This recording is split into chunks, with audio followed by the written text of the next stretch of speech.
အားလုံးပဲမင်္ဂလာပါခင်ဗျကျွန်တော်ဒီနေ့ဒီ Match P World Cup Talk Show စီစဉ်ရနေပြီးတော့ပြန်လည်ကြိုဆိုလိုက်ပါတယ်ကျွန်တော်အခုဒီနေ့ပိတ်ထားတာကတော့မများလည်းစိတ်ကစားသမားဟောင်းများဖြစ်တဲ့ကိုရအောင်ကျော်နဲ့ကိုခင်မောင်ကျော်ဖိတ်ကြားရပါတယ်ကျွန်တော်ဒီနေ့အဓိကပြောရမယ့်အကြောင်းကတော့ဒီ Portuguese အသင်းနဲ့ Croatia ပွဲအခြေအနေကိုပြောမှာဖြစ်ပါတယ်ဟိုမှာအခုတို့အနေနဲ့ဒီ Portuguese အသင်းနဲ့ Croatia ပွဲစဉ်ရဲ့အခြေအနေလေးတွေ Portuguese လက်ရှိအခြေအနေလေးတွေကိုသုံးသပ်ပြပါဦးဟို Portuguese အသင်းရဲ့ဒီအုပ်စုအနေထားကြည့်ရင်တော့သူအခုချိန်ကြီးတော့ပုံစံကောင်းတစ်ခုမရသေးဘူးဟုတ်နော်နိုင်တဲ့ပွဲတွေမနိုင်သေးဘူးဒါပေမဲ့လည်းသူအုပ်စုဒုတိယဆိုတဲ့အနေအနဲ့သူ32သိန်းအဆင့်ကိုသူရောက်လိုက်သူတွေးမဲ့ Croatia ကလည်းအသင်းကောင်းမယ်ဒါပေမဲ့လည်းPortuguese ပဲဒါပေမဲ့သူတို့အသင်းရဲ့လူစင်းနဲ့အရာလုံးက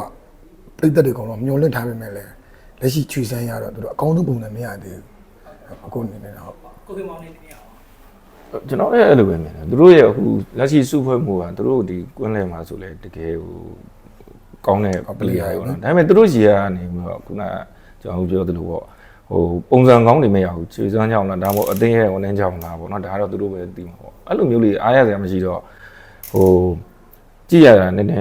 းဟိုတခုလိုနေတယ်လို့ဖြစ်နေတယ်နော်ပေါ်တူဂီဆိုနေဆိုအဲ့လိုမျိုးဖေလင်လာဦးတိတ်ပြီးတော့အရင်ကလည်းမဖြစ်ဟိုကိုလည်းသူပေါ်တူဂီတော့ဟိုအစိမ့်တစ်ခုတည်း level တစ်ခုရောက်မယ်လို့တော့မှန်တာပေါ့နော်ဒါပေမဲ့အဲ့ခြေစွမ်းကြောင်းပဲလက်ရှိချိန်ထိတော့တိတ်အားရခြေနှက်စရာတော့မရှိသေးဘူးအဲ့လိုပဲမြင်တယ်ပေါ့နော်CR7 fan တွေကလည်းတော်တော်များတယ်ဆိုတော့ဟုတ်တယ်အားများတယ်ဟုတ်တယ်သူ့အနေနဲ့ကလည်းအများကြီးလုပ်ပြတာမျိုးပါတိတ်မှမရှိဘူးဟုတ်တယ်ဒီနောက်ထပ်သူရောအဲ့လိုမျိုး CR7 အနေနဲ့ရောအဲ့လိုအသင်းပေါ်မှာဒီထမ်းနေမေးွားနိုင်မယ်ဆိုတဲ့ဟာမျိုးအမြင်တွေအခုဒီမှာလိုရှိလာတာမဟုတ်ကညီလေးအသင်းမှာအသင်းကောင်းဆောင်တယောက်ပြီးတယ်ဆိုတော့ချူစမ်းကောင်းတာလည်းပါတယ်သူရဲ့နေမှုတိုင်းမှုပါတယ်အသင်းသားတွေရဲ့ respect မှုတွေပါတယ်ပေါ့ respect လည်းပါတယ်အဲ့တော့ရိုနိုကသူ့လို့သူလုပ်နေတာဒါပေမဲ့အခုပြောသလိုပေါ့ကိုတို့ဒီဘောလုံးအားကစားတွေစူပေါင်းမင်းကစားတဲ့အားကစားတယောက်တည်းထူးချွန်ပြီးကစားလို့မရဘူးမင်းအရှိမဘလောက်ဂိုးသွင်းလို့အနောက်မှာမင်းဂိုးတွေပေးနေပြန်လဲအဆင်မပြေဘူးဘာဖြစ်ပြီးခဲ့တဲ့အိုလံပီယာနဲ့ပွဲတေးကြပဲမဲ့လေအကောင်းဆုံးအခွင့်အရေးတွေကိုဂိုးသမားစေသွားတဲ့လုံးတွေရှိတယ်အဲဒါကြောင့်တေးတမတ်နဲ့ပဲသူအုပ်စုဒုတိယရောက်သွားတာဘာဖြစ်ဒီကိုလည်းဟိုစီနိုတို့အခုပြောနေကြတဲ့အတိုင်းပဲသူအရာလုံးပြီးစီခြင်းတယ်ဒီကမ္ဘာဗလာနဲ့အကုန်လုံးပြီးတယ်ဒါပေမဲ့လည်းဒီအိမ်မှာတော့သူတို့အတင်းရဲ့ပြဿနာကဘာဖြစ်နေလဲဆိုတော့ကိုတို့ကဟိုဘေးရိုင်ပဲကြည့်လို့ရတာအဓိကသူတို့မှအချင်းချင်းပဲအတ္တတွေပြိုင်နေတာလားဟိုကိုပြောသဘောပေါက်လားအတ္တတွေပြိုင်နေတာတယောက်နဲ့တယောက်ပဲဘာဖြစ်နေတာလဲတော့မသိဘူးဒါပေမဲ့ပေါ်တူဂီတင်းလူစင်းကိုမြင်ကြည့်လိုက်တကယ်ဒိတ်တိကျကောင်လေးပဲနော်အတ္တကိုကြည့်ပြီးအခုချိန်ဒီသုံးပွဲကစားပြီးတဲ့ချိန်ဒီပုံစံကောင်းတစ်ခုမရသေးတာအတ္တကိုပဲကိုတို့ကစိတ်ဝင်စားနဲ့စောင့်ကြည့်နေတာဟာကိုနေနေအောင်ဟိုခုနကပြောလို့ဟိုတို့အများကြီးပြောနေကြတယ်လို့ပေါ့နော်ဟိုဘောလုံးဆိုတာတော့ခုနတူးတော့ကောင်းကတော့ရှိတယ်ဒါပေမဲ့ကစားလို့တော့မရဘူးရမခါလောက်တော့ရမှာပေါ့တခါလေးဥမာ 1v1 လို့တွေ့တဲ့ဟာမျိုးတွေအဲ့လိုဟာမျိုးတွေမှာတော့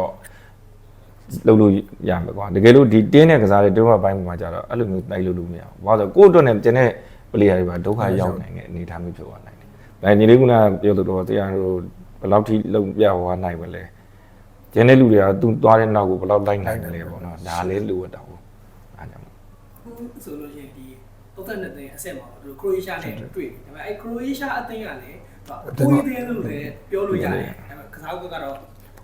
တော်ကောင်းတယ်သူတို့ဖြတ်ကျော်နိုင်ပါ့မလားခရိုရှာအဖိုးကြီးအသင်းဆိုပေမဲ့ဒီကောင်တွေ experience ရှိတဲ့ player တွေအများကြီးပဲဟလာလူကာမိုဒရစ်လို့နော်ဘူလီစစ်တို့လည်းရှိတယ်ခရိုရှာပဲဒါပေမဲ့ဘောလုံးကအခုပြောသလိုပေါ့ကွာဟိုပေါ်တူဂီနိုင်ငံပြောလို့လည်းမရဘူးခရိုရှာနိုင်ငံပြောတာဘောလုံးကအလုံးယူအဲ့တော့ဒီဟိုအမေကျွန်တော်ကပြောသလိုပေါ့ဒီအဆင့်ရောက်လာတာရော level တစ်ခုရှိလို့ရောက်လာတဲ့အသင်းတွေကြီးပဲဟလာဟိုပြီးခဲ့တဲ့ဟိုတနေ့ကဆိုဂျာမနီနိုင်မယ်ပဲထင်တာတလောကလောက်ပြန်သွားပြီတောင်းနယ်သာလန်မော်ရိုကိုနဲ့ဘယ်ရှူတော့ကကြည့်နယ်သာလန်ဝင်ထင်မှာဒါပေမဲ့လည်းဘောပြန်အဲ့တော့ဒီကအကုန်လုံးကထိတ်တိုက်တယ်အခုပြောသလိုအမတစ်ချက်မှမကောင်းအမားတဲ့ကောင်ပြန်အဲ့တော့ဒီဘလို့ကပေါ်တူဂီနိုင်မယ်လဲမပြောနိုင်ဘူးခရိုရှာနိုင်မယ်လို့လည်းပြောလို့မရဘောလုံးကဘာလို့ဖြစ်နေဒါပေမဲ့ရီဘူးကအားပြတော့ဒီကောင်နေပေါ်တူဂီတဲ့အခုအပြင်ပြောတာနော်အနည်းဆုံးကွာတာဖိုင်နယ်နဲ့ဆီနီဖိုင်နယ်ကျင်းတော့တွားနိုင်ဒါအခုအပြင်ပြောတာနော်ကိုမောင်နေနေအောင်ဘယ်လိုထင်လဲ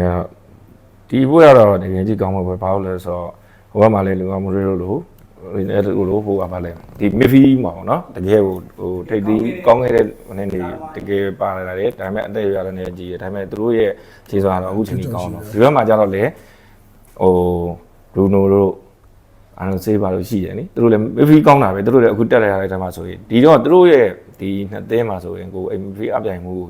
ကြည့်ရမှာပဲနော်အဲ့နှစ်သင်းအဲ့ဒါတော့တကယ်ကောင်းမှန်းလာမှာပေါ့ အများကြီးပြောနေတာကြာလေ ဟုတ်တယ်နောက်ကြတော့အခုကလည်းဒါ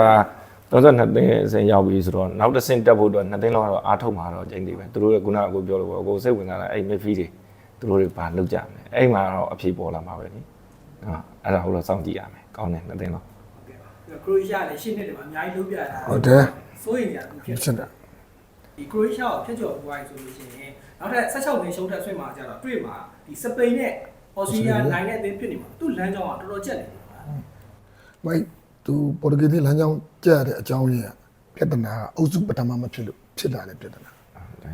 အုပ်စုပထမမဖြစ်လို့ဖြစ်လာတဲ့ပြဿနာဒါပေမဲ့လည်းဒီ32သိန်းအဆင့်ကိုရောက်လာပြီဆိုရဲရုံးပြန်လို့ရပါဒီကရုံးပြန်လို့ရသူအခုနေရပြောရင်ပေါ်တူဂီသင်းခရီးစားကိုကြော်ဖြတ်နိုင်တော့မယ်လို့ကိုနေနဲ့ယုံကြည်တယ်ဘာဖြစ်လို့လဲသူတို့အဆင့်ကြီးကမ္ဘာအဆင့်အသင်းနေဟုတ်လားအဲ့လိုပဲဘဲလက်ချင်းကြီးကွာခရီးရှားနဲ့ပေါ်တူဂီဆိုတာသူတို့ယူလို့ချင်းတူပြီးမဲ့လဲအဆင့်တစ်ဆင့်တော့ကွာနေသေးတယ်ဒါကတော့အခုအမြင်ပြောတာပါ ကိုခင်မောင်လေးအနေနဲ့ရောဒီလိုမျိုးထည့်တယ် လို့တင်လဲဆိုဒီပွဲကဟိုနာပြောတော့ခက်ခဲမှာပေါ့နော်ဒါပေမဲ့ဟိုစိတ်ထဲမှာအမှန်တိုင်းပြောမယ်ဆိုရင်တော့ပေါ်တူဂီနိုင်မှာမယ်လို့ထင်တယ် ပေါ်တူဂီနိုင်မယ်ပေါ့ ပေါ်တူဂီနိုင်မယ်ခရိုအေးရှားနဲ့ဆိုတော့ တစ်ဖက်ကဒီသူနဲ့16နဲ့အဆင့်မှာတွေ့မဲ့စပိန်သင်းရတယ်အခုလက်ရှိခြေသမားရဆိုလို့ရှိရင်တော့ကျွန်တော်တော်တော်သဘောကျတယ်သဘောကျတယ်သူတို့တစ်သိန်းလုံးစုပွဲမှုအားကောင်းတယ်ရာမဲလို့ပါဆိုတော်တော်လုံးပြနေတာဆိုတော့ဒီဟို16သိန်းရှုံးထွက်အဆင့်ကိုပေါ်တူဂီကရောက်လာခဲ့ပြီးရှိတော့ဒီစပိန်နဲ့တွေ့ပြီဆိုလို့ရှိရင်တော့ပွဲရတော့တော်တော်ညာပြီနော် ဟိုမင်းကညီလေးပြောသလိုဘောလုံးသင်းတစ်သင်းကခြေစွမ်းကောင်းမှုလိုတယ်လို့ကန်တရားကလည်းကိုယ့်ဘက်ပါဖို့လိုတယ်ဟုတ်တယ်နော်ဒီအုပ်စုဘက်မှာကြည့်လိုက်လူတွေအကုန်လုံးကဟာဂျာမနီသင်းကောင်းလိုက်တာပြန်ဝေါဘောင်းဇလန်ဒါပဲအဲ့တော့အစစ်စုံရောက်လာအတင်းကလည်းကောင်းရမယ်ကန်တရားကလည်းလက်လေးရှိမှလေဟုတ်လားဟိုကမ္ဘာထိပ်သီးနှစ်သင်းပြန်သွားပြီဟုတ်တယ်နော်ဒီဘယ်ရှူတောက်ကပဲကြည့်အဲ့တော့ဘောလုံးကဘာမှမဆိုဖြစ်နေတယ်အဲ့ဒါကြောင့်ဘောလုံးအားကစားကိုတကဘာလုံးကစိတ်ဝင်စားတယ်ဆိုတာအဲ့ဒါအဲ့ယူယူလေးစဉ်းစားကြည့်ဟိုဘက်7ယောက်ဒီဘက်7ယောက်ဘောလုံးတစ်လုံးနဲ့လူကန်ပြီလူ22ယောက်လူကန်ပြီကစားနေရတဲ့မှာအဲ့မှာမင်းလူရဲ့လှုပ်ဆောင်ချက်တွေပါတယ်ဖြူဟာတွေပါတယ်မာယာတွေပါတယ်နော် physical တွေပါအတ္တကြောင့်လူတွေအကုန်လုံးဘောလုံးအားကစားကိုစိတ်ဝင်စားတာအဲ့ဒါကြောင့်ကမ္ဘာမှာဘောလုံးအားကစားနံပါတ်1ဖြစ်နေတာလကားမောင်းနေ ဒီနှစ်ဝေါ်ကတ်ကလည်းပြောလို့ရင်းနေတဲ့ပုံပြီးတော့ မိုက်တယ်သူတို့ချင်းပမှုမိုက်တယ် ပွဲတွေပုံများ ပွဲများ သိန်းတွေပို့ဆုံးလာရင် သူတို့ချင်းပတဲ့ပုံကမိုက်တယ်သူတို့ကအုပ်စုအဲ့မှာ48တင်နော်ဟုတ်လား48တင်မှာအခုပြီးအခုအကုန်လုံးရှုံးထွက်တယ်ပဲရှုံးရင်ပြန်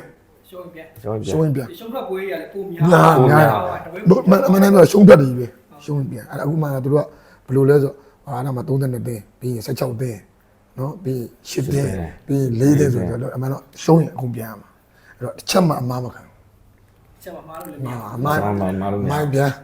မားနေပြန်ပြောတာပုံစံဖြစ်နေတာပြီးတော့နောက်တစ်ခုရှိတာဒီနေ့ညီနေရအခုမှမနက်ကကန်သွားမက်ဆီကိုပေးဖို့တော့မရှိသေးဘူးအဲ့လိုဖြတ်မြင်းသိန်းတွေတော်တော်ယူ တော်တော်ယူညာ တော်တော်ယူကျန်းတယ်လို့ပြောလို့ရတယ်ပေါ့အဲ့လိုပုံစံဖြစ်နေတာအဲ့လိုဖြစ်နေတဲ့အခါကျတော့ဒီကမ္ဘာဖလားတော့ပြောမယ်ဆိုလို့ရှိရင်တော့ကြည့်ရတော့အရသာတော့အပြီးရွာယူဖြစ်နေတာပဲပေါ်တူဂီသိန်းလဲဆိုပြီးအားပေးနေတာပဲ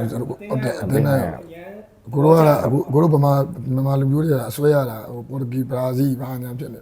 မင်းဂျပန်လည်းမင်းတကယ်ကမ္ဘာအဆင့်ရောက်လာဒါမဲ့လည်းကြာလာတဲ့မင်းကမ္ဘာဗလာ9ချိန်ရတဲ့အတင်းနဲ့မင်းဝန်ခံဝင်ရတဲ့အတင်းနဲ့တော့မင်း different ရှိတယ်ကြာလာရင်အဲ့ပွဲတော့ကိုပြောဂျပန်တကူတင်းတော့အဲ့ပွဲကြီးလာအဲ့ပွဲ2-1ပွဲလောင်းမလားဘဝကြီးလောင်းမလားပြောရမှာဘဝကြီးလောင်းမလားမင်းတို့အာဂျပန်ကောင်းတယ်ဩမင်းတို့ဗမာလူပြောတယ်ဘဝကြီးလောင်းမလား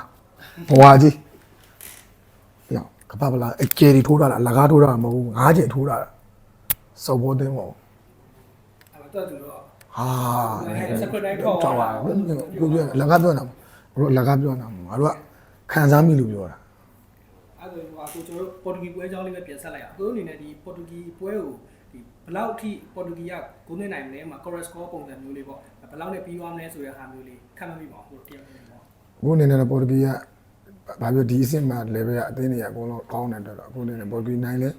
1C 2C 2-1အဲ့လောက်ပဲ အဲ့လောက် အဲ့တောက်တက်မပို့တော့ အဲ့တော်မပူလောက် ဒီမော်လေးနေနော် ဟုတ်တယ်ဦးတော့အဲ့ဆိုရင်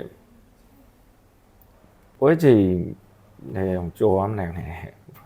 မိနစ်90တဲဆိုတရေလောက် ကြာသွားနိုင်တယ်နှစ်သင်းတော့ကိုကတော့အဲ့ချိန်မှုပတ်နိုင်တင်းလောက်ထိသွားမယ်ထင်တာ အဲ့လောက်ဒီကိုသွားဖို့ပြင်ထားတယ်ပေါ့ဟုတ်ကဲ့ အဲ့လောက်ရင်းနေဘာလို့ဆိုမလွယ်ဘူးဒီစင်းရောက်လာပြီတသင်းနဲ့တသင်းဆိုတော့ကျတော့ခရိုအေးရှားဆိုတာလည်း short တက်လို့မရဘူး ဟုတ်တယ် သူတို့ကလည်းအဲ့တော့အဲ့မှာတခုပဲကိုဒီကိုနေဖြစ်တယ်ဆိုတာပွဲချိန်တက်မှာပေါ်တူဂီကကျတော့ကိုတို့ဒီအရန်အားကျတော့ခရိုအေးရှားထပ်ပို့ပြီးတော့တောင်းတင်းတယ်နောက်ကျတော့ငယ်တဲ့လူလေးကိုလည်းဖြစ်တယ်ခရိုအေးရှားကျတော့လည်းတက်ကြီးပိုင်းများတော့အဲ့ဒီအချိန်မှာသူတို့မိနစ်90အတွင်းဖြတ်နိုင်မလားဖြတ်နိုင်ဆိုတကယ်လို့အချိန်မူမှာဒီအဲ့ဥစ္စာလေးပဲပြောလို့ရတယ်ဒါပေမဲ့ကစားတဲ့ပုံစံနှုံးတွေပိုင်းနဲ့ဟိုဘက်ကသူတို့တပားနဲ့ထိမ့်မဲ့ဆိုရင်တော့ကိုကနာပြောလို့ပနန်တီထိရောက်သွားနိုင်တယ်လို့ကိုမြင်တယ် ဟုတ်ကဲ့ပါအခုဒါမြန်မာလက်ရင်းစင်ကစားသမားဟောင်းများဖြစ်တဲ့ကိုရအောင်ကျော်နဲ့ကိုခင်မောင်နေကနေပြီးတော့ဒီပေါ်တူဂီပွဲစဉ်အကြောင်းကိုဒါသုံးသပ်ပေးပါဖြစ်ပါတယ်အကိုတို့အနေနဲ့ကလည်းသူတို့ထင်မြင်ချက်တွေလည်းပြောပြသွားတယ်သူတို့ဘယ်လိုရလဒ်တွေထောက်ရနိုင်တယ်ဆိုတဲ့ဟာကိုလည်းရှင်းပြသွားတာဖြစ်ပါတယ်ကျွန်တော်ဒီ must be talk show ကနေပြီးတော့ဒီပေါ်တူဂီပွဲနဲ့ပတ်သက်ပြီးတော့ဒီပေါ်တူဂီဂျာစီမဲပေါက်ပေးပါမယ်အစီအစဉ်ရှိပါတယ်ဒါလေးကတော့အရင်ကရိုးရှင်းပါတယ်ပေါ်တူဂီအသင်းနိုင်ပါလားခရိုအေးရှားအသင်းနိုင်ပါလားဆိုတဲ့ဟာကိုပဲခံမှန်းပေးပြီးတော့မဲပေါက်ပေးပါမှာဖြစ်ပါတယ်အကုန်လုံးပဲ comment မှာဝင်ရောက်ဆွေးနွေးပါလို့ရပါတယ်အားလုံးပဲကျေးဇူးများတင်ပါတယ်ခင်ဗျာဟုတ် Max B မြန်မာနိုင်ငံရဲ့အသက်ဆုံး Fiber Internet